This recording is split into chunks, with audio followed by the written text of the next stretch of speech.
How do you make a movie that tries to sympathize with the woman who wanted to skin and wear the coats of the 101 Dalmatians? Guys, this is my spoiler free review of Cruella on Disney Plus, a movie I had absolutely no interest in watching because I couldn't find a theater to go watch A Quiet Place 2 in because we're still under quarantine. Now, I remember seeing 101 Dalmatians, the original from the 60s, back when I was a child. I even saw the live action remake with Glenn Close, and they're good to an extent. This one, it kind of follows the same pattern, and I think Disney did a good job of bringing that forlorn character, giving her a lot of screen time, but let's just get on with the good about this movie. So first things first, I think Emma Stone's a phenomenal actress. She transitioned out of her early roles really well and quite quickly, and she's gone on to do Oscar-winning stuff.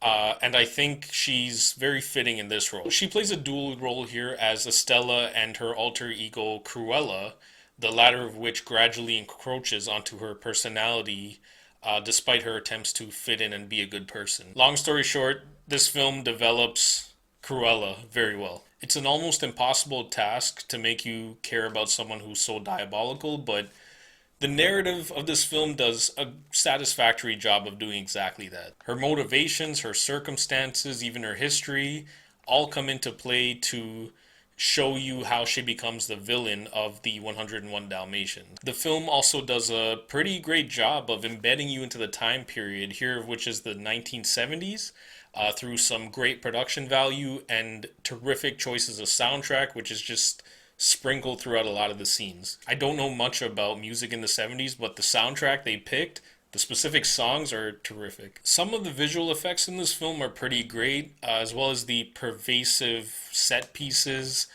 Some of them really stand out, specifically when they kind of bring in the Dalmatians into the mix.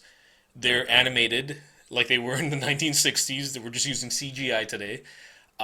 And they look good for the most part, but there are some action shots where they're running and you can tell that they're not real dogs. I chuckled quite a bit at a lot of the humor in this, and the dialogue is very engaging, and that's thanks to a good script. With that, let's talk about the bad of this film. So there isn't much to say that's bad about this movie. This is Cruella de Vil's backstory. It takes place in the 1970s. It's a heist movie, it's a revenge movie, and it takes place in the fashion industry, which doesn't resonate with me personally. I don't understand a lot of the lingo and stuff, but they made it pretty engaging, and for what it was, I think they did a good job. Did this story need to be told? Yes and no, but it's just an extra dimension to her character, which if I go back and watch 101 Dalmatians, which I probably won't, I don't watch a lot of Disney films nowadays. If I go back and watch it, it sort of gives you this extra layer to her character. That's about it. This film is certainly a mild version of a lot of heist and revenge thriller movies I've seen over the years, and Cruella is very much for a younger audience. It's just not my cup of tea. So for that, I'm giving it a 7 out of 10. A decent Disney flick. I probably won't watch it again, but I would recommend it as a family film to anyone who has kids. So that's my review, guys, for Cruella. I hope you guys enjoyed it. Please don't forget to like and subscribe, and I will see you in the next review. Cheers.